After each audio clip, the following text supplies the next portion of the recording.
तर आगामी कुंभमेळ्याच्या पार्श्वभूमीवर नाशिकमध्ये अतिक्रमण विरोधी मोहिमेला सुरुवात झाली आहे। नाशिकच्या मिलिंद नगर झोपडपट्टीचं अतिक्रमण काढण्यास सुरुवात झाली आहे। या ठिकाणी पोलिसांचा मोठा फौजफाटा तैनात झालाय।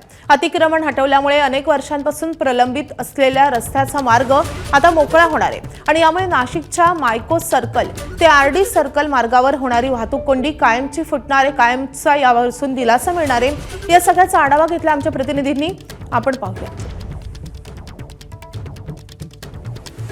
आगामी सिंहस्थ कुंभमेळ्याच्या पार्श्वभूमीवर नाशिकमध्ये ठिकठिकाणी अतिक्रमण निर्मूलन मोहीम सुरू आहे। आपण आता तिडके कॉलनी परिसरामध्ये आहोत आणि माझ्या मागच्या बाजूचे ही घरं बघतोय। ही सर्व घरं आता जमीनदोस्त केली जाणार आहेत। शहरामधली जी वाहतूक कोंडी आहे ती वाहतूक कोंडी कमी करण्याच्या दृष्टीने नाशिक महानगरपालिका प्रशासनाच्या माध्यमातून रस्ता रुंदीकरण केले जाणार आहे आणि त्यासाठी इथल्या स्थानिक नागरिकांना नोटीस बजावण्यात आलेल्या होत्या आणि आज सकाळपासून अतिक्रमण निर्मूलन मोहीम देखील सुरू झालेली आहे। मात्र इथल्या नागरिकांच्या पुनर्वसनाचा प्रश्न निर्माण झालेला आहे। स्थानिक नागरिक आपल्यासोबत आहेत। तुम्ही सुरुवातीपासून लढा देत होतात, मात्र काय झाले? आम्ही वेळोवेळी निवेदन दिलेले आहेत। आमच्या महापालिका पोलीस प्रशासन यांच्याबरोबर मिटिंगा झालेल्या आहेत। त्यांनी केवळ आम्हाला पोकळ आश्वासन दिलेलं आहे।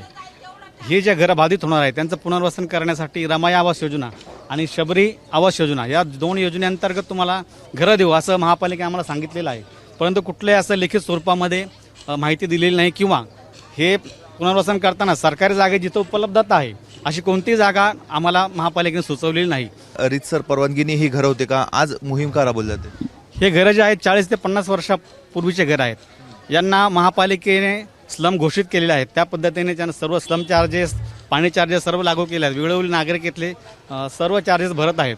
असे असतानाही पहिले पुनर्वसन न करता महापालिकेने डायरेक्ट अतिक्रमण मोहीम राबवलेली आहे। कुठल्या तरी आवास योजनेअंतर्गत इथल्या नागरिकांना घर उपलब्ध करून द्यावं ही प्रमुख मागणी यांची आहे। मात्र सध्या तरी महापालिका प्रशासनाच्या वतीने त्याबाबत फारसा खुलासा करण्यात आलेला नाहीये।